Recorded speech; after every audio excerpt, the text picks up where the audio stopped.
So, diesel then. I know what you're thinking. Well, it's maybe time to think again. These are two new BMW 3 Series. Same old shape, but with new 3-litre engines. The silver one, the 330i, runs on petrol, while the gold one, the turbocharged 330d, runs on diesel. Normally, any driving enthusiast would jump straight into the petrol, but I'm told this is no ordinary diesel. It has, after all, already proved its performance potential by getting its first speeding ticket, courtesy of Grand Prix driver Jenson Button. So does this mean diesels have finally come of age? Well, let's see how the 330d measures up when compared to its petrol-driven brother. When it comes to money matters, the diesel looks promising. OK, with the new prices, you won't save anything when you buy it. They both now cost just under £27,000. But it will average 41 miles to the gallon, 10 more than the petrol. It will cost a bit more to service, but you'll save on insurance because it's rated 2 groups lower. So, if you want to save yourself £1 or two, the diesel wins the day. But what's it like to live with? Well, for starters, there's no getting away from the fact that your friends will know you've bought a diesel. Now, that may not matter to you, but me, I'm getting a bit worried about the mounting evidence that diesel emissions are more harmful to us humans than petrol ones. On the inside, though, it's hard to tell that you are in a diesel, as the soundproofing smothers the noise.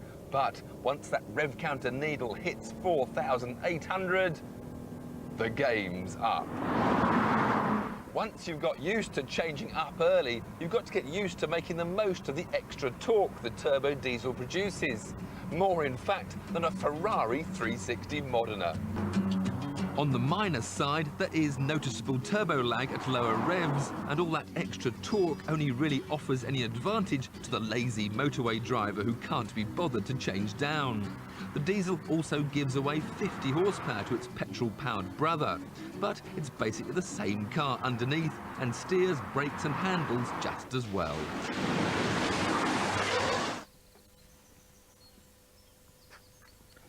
But BMWs are supposed to be the ultimate driving machines, and I reckon the only way to truly test the diesel is to pitch it head-to-head against the petrol version on the track.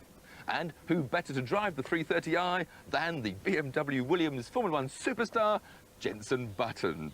Jenson, you've already had a little speeding ticket in the diesel. Were you impressed with its performance? Yeah, I can't really say too much about it, obviously. It was a silly thing to do, but it is a very impressive car.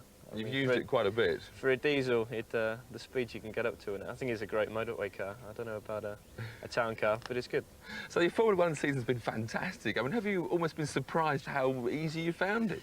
I think the driving is probably the easiest bit of all. Obviously, there is a lot of technical stuff to learn, but away from the circuit is probably the most difficult bit, all the promotional stuff and all the press stuff. Finally, we know you're going to Benetton. Are you looking forward to that change? Yeah, it should be good. I mean, it's a different colour, looks interesting. And I think it's a good team to be with, Briatore and also Renault coming back in. I think it's going to be a good couple of years. Great. Well, first of all, though, before you get to Benetton, we've got to sort out this diesel versus petrol version. So, your car, sir. I'm happy you're in the diesel. Thank you, Jenson.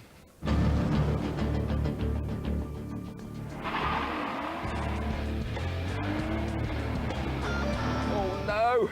He took a Schumacher on me! Look at that! Tiff, come on! See there, 0 to 60, there's no doubt the petrol's a bit quicker. Come on, Tiff! Is this the car or is it Tiff though? That is the question.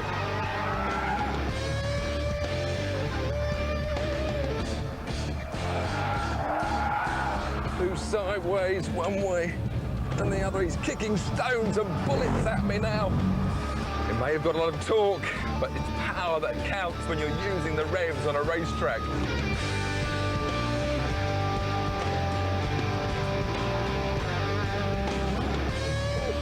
Oh, he's gone wide. Oh, on the grass. It's the pressure getting to him. Oh, I'll have him. No, it won't. He's given us a glimmer of hope. It's getting greasier. No, he's pulling away again. Hey, there you go. Tiff, you lost again. And so did the diesel. The 330D is very good, but the 330i is quite superb.